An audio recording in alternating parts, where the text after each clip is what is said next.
Hi, this is Ghibran here. நீங்கள் சில பேரை கவனிச்சிருக்கீங்களா? யாருக்குமே உதவி பண்ண மாட்டாங்க. உதவி பண்ணுறவனையும் ஏன் பண்ணுறேன்னு கேட்பாங்க. அப்படி அவங்க உதவி பண்ணாமல் இருக்கிறதுக்கு ஒரு காரணத்தையும் சொல்லுவாங்க. அப்படிப்பட்டவங்களுக்கு இந்த கதை. சிட்டியிலேயே கொஞ்சம் பெரிய ஹோட்டல் ஒன்று இருந்திருக்கு. அந்த ஹோட்டலுக்கு ஆல்மோஸ்ட் பணக்காரங்க மட்டும்தான் வருவாங்க. அப்படிப்பட்ட ஹோட்டலுக்கு ஒரு நாள் ஒரு வயசானவர் அவரோட பொண்ணை கூட்டிகிட்டு வந்திருக்கார். வந்தவர் ஒரு ஓரமாக இருக்கிற டேபிளாக பார்த்து உட்காந்துட்டு அங்கே இருக்கிற சர்வர்கிட்ட தோசை ஒன்று ஆர்டர் பண்ணியிருக்காரு. ஆர்டர் பண்ணிவிட்டு அந்த சர்வர்கிட்ட சொல்லியிருக்காரு, என் பொண்ணு 10th எக்ஸாமில் ஸ்டேட்லேயே ஃபஸ்ட்டாக வந்திருக்கா. அப்படி ஃபஸ்ட்டாக பாஸ் பண்ணால் அவளுக்கு ஒரு பெரிய ஹோட்டலில் உன்னை கூட்டிகிட்டு போய் டிஃபன் வாங்கி தரேன் அப்படின்னு அவர் சொன்னதாக சொல்லியிருக்கார். அதுக்கு அந்த சர்வர் அந்த பொண்ணுக்கிட்ட கங்க்ராச்சுலேஷன்ஸ் பண்ணிவிட்டு அந்த பெரியவரை பார்த்து உங்களுக்கு என்ன வேணும்னு கேட்டிருக்காரு. அதுக்கு அந்த பெரியவர், எனக்கு எதுவும் வேணாம்ப்பா, ஒரு தோசை வாங்க தான் என்கிட்ட காசு இருக்குது, அதை என் பொண்ணுக்கு வேணும், அதனால் ஒரே ஒரு தோசை மட்டும் போதும்னு சொல்லியிருக்காரு. இதை கேட்ட அந்த சர்வர் மனசு கேட்காம அங்கிருந்த ஓனர்கிட்ட போய் ஃபஸ்ட்டு மார்க் வாங்கினதால அந்த பொண்ணோட அப்பா ட்ரீட் வைக்க கூட்டிகிட்டு வந்திருக்காரு.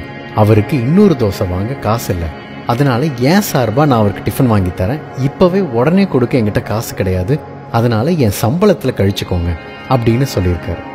இதை கேட்ட அந்த ஓனர், நீ உன் சம்பளத்தில் கொடுக்க வேண்டாம், நானே என்னோட காசில் அந்த பொண்ணுக்கு ட்ரீட் தரேன்னு சொல்லி அந்த பொண்ணுக்கும் அப்பாவுக்கும் மட்டும் இல்லாமல் அங்கே சாப்பிட்டுட்டு இருந்த எல்லாருக்குமே ஃப்ரீ அப்படின்னு சொல்லியிருக்காரு.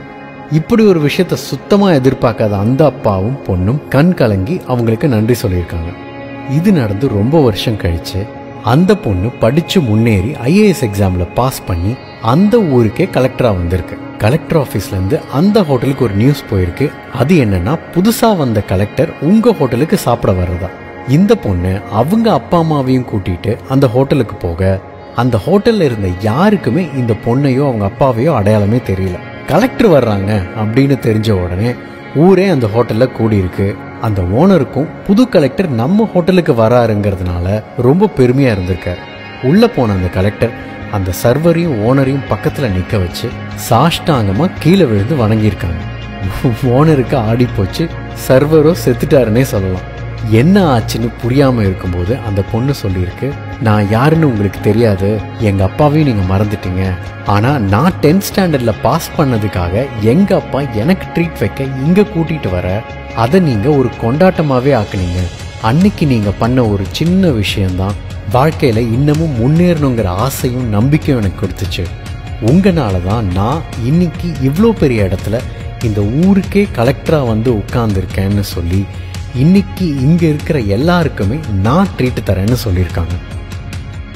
ஏன் எதுக்குன்னே தெரியாமல் சில நேரம் நாம் யாருக்காவது கொடுக்கணும்னு தோணும். அன்னைக்கு கொடுத்துடணுங்க. அந்த நொடி அந்த நிமிஷத்தை விட்டோம்னா திரும்ப நாம் செய்கிற உதவி அவங்களுக்கு தேவைப்படாமையே கூட போயிடும். சரியான நேரம் பார்த்து பண்ணுற உதவி நீங்கள் பண்ணலைங்க, உங்கள் மூலிமா கடவுள் உங்களை பண்ண வைக்கிறாரு.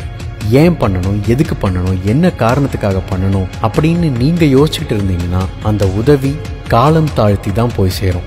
அது கடைசியாக உதவியாக இருக்காதுங்க. எக்ஸ்ட்ரா ஒரு தோசை வாங்க கூட காசு இல்லாத ஒரு அப்பாவோட நிலைமையை அந்த சர்வர் புரிஞ்சுக்கிட்டாரு. சம்பளம் வாங்குற சர்வருக்கு இப்படி ஒரு மனிதாபிமானம் இருக்கிறத அந்த ஓனர் புரிஞ்சுக்கிட்டாரு.